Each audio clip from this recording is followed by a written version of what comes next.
Hello there, beautiful humans. My name is RidersDX, and welcome to another rendition of Late Night Riders, the one talk show that takes place in a bedroom. And so today is a very special episode because we've got yet another sponsored video, and this one also comes from Outright Games. And so I just want to say thank you so much to Outright for providing me with these opportunities to talk about these games. And I hope you all are interested in some of the games that we're talking about, because this one comes from a franchise I'm pretty sure you've all heard of. It's Ben 10. Unfortunately, when Ben 10 first came out, I think I slightly missed the age group that it was targeted at. By the time it came out, I had already been a big fan of a bunch of cartoon TV shows, and I wasn't really interested in getting into a lot of new ones at that time. But Ben 10 is a pretty historic franchise for Cartoon Network because, correct me if I'm wrong, but I'm pretty sure it's the longest running franchise on the network. It spawned 4 different franchises, tons of different films, and it's even been rebooted in a new series that's currently running right now on the network. And so this is a pretty iconic franchise. But if you haven't heard of it and you don't know what it's about, Ben 10 is about a 10-year-old boy named Ben Tennyson who discovers a magical device that can turn him into 10 different alien heroes, each one with its own unique abilities. With this newfound power, Ben, Grandpa Max, and cousin Gwen help others and stop evildoers. I decided to check out the show before diving into this game because I like to get to know the franchises that these games are based on, and actually enjoyed myself.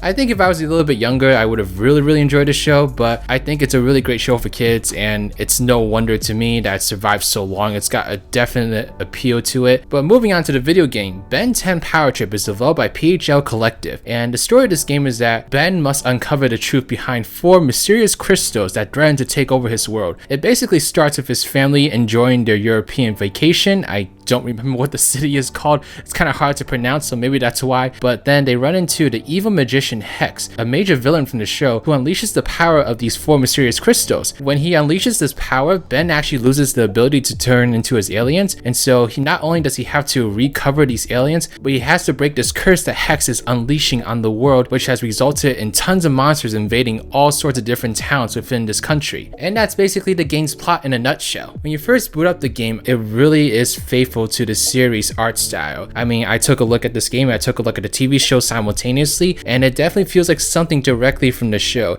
In fact, it kind of feels like something that I would play as a kid. It looks very similar to a lot of games that I loved, growing up. And so I had a weird nostalgia almost looking at this game because there's something about the colors and the art style and the graphic detail that makes it really seem like something pulled directly from my childhood. I'm sure kids will really enjoy how this game looks because it stays very faithful to the show, and that's something that wasn't always possible in games back then or even now. And so I'm really glad that they were able to nail down how the characters look and basically did a near perfect adaptation. There's also some music that comes directly from the show. There's not too many tracks, but anyone that watches the show will definitely recognize the tracks. And the voice acting is pretty spot on too. All the characters are from the actual show, and so that's a really vital thing to get right in any kind of licensed game. But the main thing that I really want to talk about with this game is the gameplay, and probably the thing that surprised me most about this game. And so this is a 3D open world adventure, and you know me, I love my open world games, and so when I heard that, I was cautiously optimistic because I love these games, but I've also played tons of them, and so I've seen a lot of things that open world games have done right and done wrong. I think the most shocking thing about this game though is just the scope of the world. This is a huge open world. I mean, you could spend actual hours trying to traverse everything.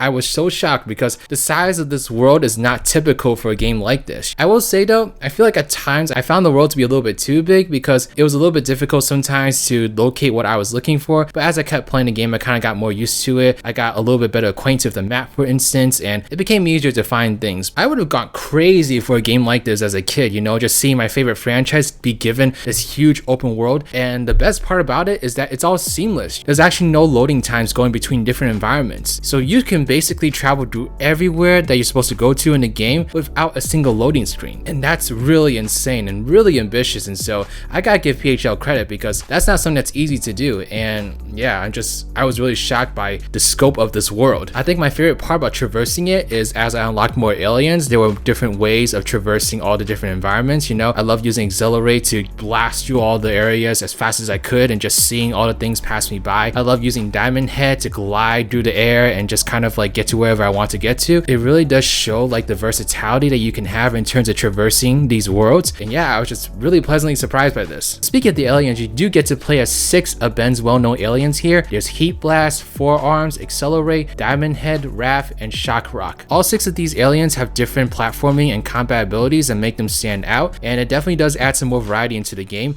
What I really think is one of the game's greatest strengths is the fact that you gain these aliens as you go through the game, so you're not given all of them at once, and so you're able to kind of grow and learn each alien as you get them, and it keeps the game fresh and versatile without diverting too much away from the main gameplay style. And so I thought there was a nice balance between giving you new things but making sure you're sticking to what this game is actually about. Combat wise, I felt like this got better as you kept playing the game, because as you had more aliens, you had more combat abilities, you were able to kind of string along more combos, and also with the upgrade system, you got progressively more powerful and became much more satisfying to do this combat. And so it's something that at the beginning you're not really sure what to make of it, but as you keep going through the game, it gets progressively better, and that's just something about this game that I really have to praise, is that it kind of just got better for me as I kept playing it. In the beginning, I wasn't really sure of the scope of the world or what I was getting myself into, but as I kept unlocking more areas and seeing more of the aliens and trying more new things and such, that's one of the game's biggest strengths, is the experimentation you can have seeing what results come out of it. There's also a co-op mode with a character named Kevin, who I assume is Ben's rival. I didn't get a chance to try it, but it looks like it's split screen co-op, and that's another great option to have if you have a friend with you who wants to join on the game. I really do wish co-op was a much more common thing in video games, because it's such a fun feature when you're playing with someone that you know and just enjoying a game together, and so I'm glad that PHL was able to implement this feature. So overall, I found Ben 10 Power Trip to actually be a pretty fun experience, and I say this from a genuine standpoint. This game definitely seemed ambitious from just looking at it. The environments are vast, and not only do you have the main missions to go through, but there's also a bunch of side missions and collectibles you can get as well. And so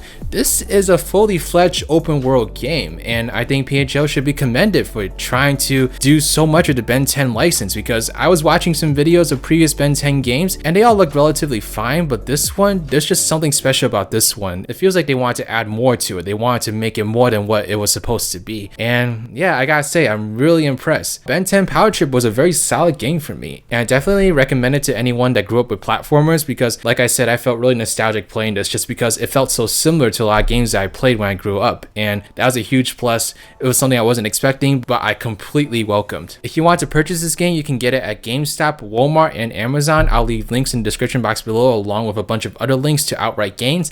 And then yeah, that's pretty much everything I had to say about this game. So let me know your thoughts in the comment section below. Are you a fan of Ben 10? Let me know what your favorite episodes were. You know, I would love to kind of like take some recommendations and maybe go watch them myself. Did you know about this game? If so, are you getting it? Are you gonna get it after watching this video? Let me know all your thoughts, and just, yeah, thank you so much. Thank you again to Outright Games. I really appreciate it. And I hope you all have a 10 out of 10 day. Yeah, that sounded funnier in my head. All right, this is Riders, riding out.